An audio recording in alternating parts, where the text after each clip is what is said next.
welcome back to the channel. Today we're going to be talking about how to make a wireless controller for your trolling motor. So let's jump in and let's check it out. Okay, so there's a lot of different ways to operate your trolling motor from a kayak. This is just one of them that I come across, surfing the internet, checking out people's posts, checking out what people do, just different things like that. I came across it. Not really sure who the guy's name is, but I'll put the link down below if I can find it. So this is the one that I built, kind of similar to the original one that I had seen, although there is a couple different styles out there. I think mine's a little bit different, but it's not much. What you're going to need for this project is you're going to need the Hobbywing 880, and this is an electronic speed controller. You're going to need this DS600 remote control, and it's by, however you say that, Hobbywing. Sure, whatever. So you're going to need those two things there. You're also going to need a programming card in order to do this. And I have a video, the video right before this shows how to program this thing. So you're going to need one of those as well. And you can see what I've used, but you can also obviously find your own things, your own connectors, your own ways of doing it. You can make it look prettier if you want, whatever. I like the clear case because you can put like my kayak's green, a camo green, so you can put like a green glow stick in here if you wanted to. You could put an LED in there or whatever, but it just looks kind of cool because you can see what's going on in there. So the way I've got mine set up is I've got these these connectors on these trolling motor connectors on the end. Some people like these, some people don't. I don't have an issue with them. I've used them for years and years and years, and I just don't have an issue with them. Just make sure when you open up the door and you plug this in, that when you put the door back down, that the little prong deal on the door goes into the hole there, and that keeps it from wanting to sag out of the plug. So you can use Anderson connectors. I think the other ones are called shoot, I don't even remember what the heck they're called, to be honest. So ST90, or I don't know, something like that. But anyway, if you guys know what I'm talking about, STX90 or ST90 connectors, I think they're called. But if I'm saying that wrong, just put it in the comments down below, and because I'm not really sure, I can't remember how to say that. Anyway, so back on track. So this right here is my incoming power, and this is my it's coming from the battery, and this is going to my motor. Okay, so you want to set this up in a way that you'll be able to fit everything, and the wires will reach and all that kind of stuff. I went with a little smaller wire on the left hand side just because it's what I got, but both of these wires, 8-10 gauge, you'll be just fine. Plenty for what I'm doing here. This is like a 5 amp kill switch, I believe it is. So you're going to want a kill switch for this thing because you don't want your kayak spinning around you and running into you and driving off and being left without a kayak. So the incoming power, when you run your wires coming through the gland nuts here, you want to make sure you run your power straight to the ESC, okay? So this right here kind of looks like it does go up to the switch, but it doesn't. I just got it zip tied here. It just comes through the connector and connects to the power from the ESC. And then your ground wire from your ESC goes to your ground, and that way the power that comes in is going straight to the ESC. Okay, so if you look real closely here, right there, you can see this little bracket, and that little bracket is where the button for the ESC, the on and off button, on and off switch, gets mounted, and it's connected to little red and black wires. And so what I did is I just chopped the switch off and then extended the wires up to the kill switch. So now the kill switch is now the on and off switch for the ESC. So if anything happens and I pull the kill switch, then the ESC shuts off and motor shuts off. So once that's done, then you can run. You know, what I did is I used some Velcro at the bottom of here, and I Velcroed the ESC and the transmitter, because when you get this remote, it's going to come with that transmitter right down there, and it'll come with the remote, and you got this little antenna right here, and so you want to make sure that that's not, you know, close to the lid as possible. It's not really that big of a deal. If you're kind of farther away, it might be, but as close as I am, I have no issues with signal whatsoever.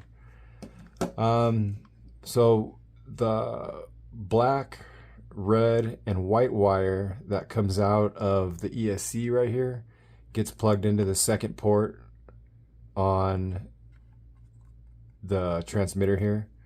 And so that transmitter is basically, you know, it's just forward and reverse. You can put a turn servo on the trolling motor, but you have to get another ESC and then plug it into there, and then you have to program that ESC and all that good stuff.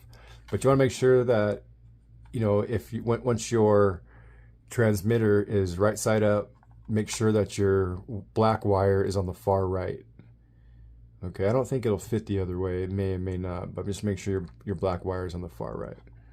All right. And so once you got that hooked up, then you're going to come over here, and these right here, it doesn't matter which ones you use, but, you know, I like to use the darker colored wires as ground because it's closer, you know, to black, or, you know, to what I know as ground. And so what you want to do is you want to double these wires up. All right, and then you want to connect them to the negative here. So this is going to be going to the motor. This is your motor negative. Okay, so hook the two blues together and then connect it to your motor negative line going out. Over here, you're going to use your, you're going to hook them together, and this is going to be your power. So hook them together and then attach it to your power wire going out. And then, you know, I use gland nuts to kind of waterproof it. And so if I'm going to be taking on waves, or I'm fishing a lot, and I notice that I'm slinging a lot of water onto the boat, whatever, then I can close this, because what it does is it mounts on the back of my chair, at the lower part of my chair, just like that. And so I just leave it open, and that way when the fan's on, then you know, you're good to go. It's waterproof. You don't have to worry about it.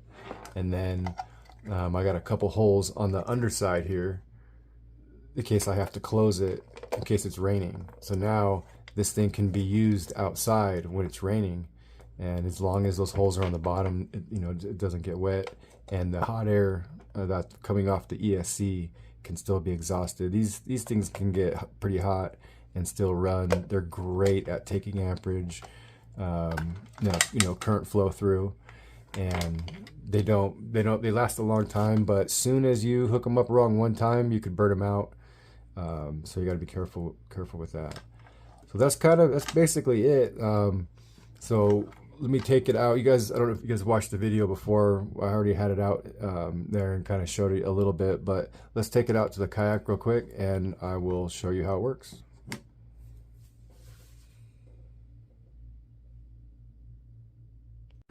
Okay, we are out in my garage. So this is my lure, Feel Free Lure 13.5, and this is my setup for the remote.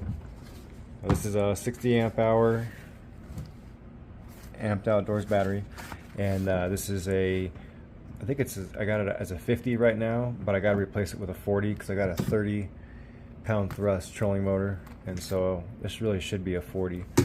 I've got a little barrier that goes across here that I mount everything to, but I'm doing some electrical work in here, mounting a yak power from all my lights and everything. So that'll be another video. But anyway, I have that going. Let me make sure I get power to this. Okay, so you can hear the beeping from the transmitter. And so the way I have mine set up is this port right here that plugs in from the battery to the battery. So it comes in from the battery into the controller, straight into the ESC. And so we have power going straight to our ESC right now. Alright, I've already got the kill switch in, so we've already got power going to it. And then now the ESC is now producing power out, straight down to another port I have right here. That takes you back to the motor. And then the motor plugs into that port. And so right now what we're going to do, you can see the light is flashing in there. And when you see the light flashing, just flashing really slow, that means there's no signal. If you see it flashing medium like that, you know, kind of fast but not that fast, that means it's looking for signal. And so we're going to turn on the remote right here, the on button. Oh, I guess you got to hold it down. Okay, and then you'll see that light right there. Now it's solid green. Okay, so now that it's solid, it's making contact with the remote, and now we can use our remote. And so my case right here mounts on the back of my seat where I have this Velcro, and so it stays out of the way, never gets in the way. Now back here, like I said, the trolling motor plugs into here, and move my wife's rocking chair here. Go forward, works good. Reverse. If you have any troubles with the way this works, then go to my video right before this one, and you'll have to reprogram your ESC. But this one has different, you know, you can control the speed. Press the button. Now I don't even need it at all, and I can just back off, make it go slower by just hitting back. You can go faster. So pretty cool device. What I do is I plug this up to my PFD, and it allows me to just reach down, grab it, move around as I need to, and then you know, obviously if I need to steer, I have to sit down and you know, use the pedals. But I do have a servo on the way because I'm going to be making this here, having a steer servo on here, so we can use the steering on this as well. So that's pretty much the video. If you guys have any questions, leave them below. But I hope I was thorough enough. You know, make sure that you guys always protect everything with fuses and all that kind of stuff, just to make sure that you're not messing up your you know, messing up what you got going there. So I got a lot more work to do in here. I got a platform I got to put in here because I just took the other one out, because I have two 60 amp hour batteries that I'll be rocking. That way if one goes bad, I still have another one. And you know, you really shouldn't connect lithium batteries together unless if one goes bad, you don't really want to be putting a brand new lithium connected to an older lithium. It's not ideal. But I don't necessarily plan on hooking them together. I just plan on using the one, and if it goes dead, then I'll just change the Anderson connector to the other battery, and I'll have the other battery ready to go. So but that's it. Like I said, any questions, leave them below. Like, subscribe, and next video is the Yak Power video, I believe. So we'll have that installed. I'll give you a little peek here of what I got going with the Yak Power. So I just mounted it with Velcro, and you know, it's going to be fairly easy to hook this thing up. So we'll go over this on another video. All right, you guys, take it easy.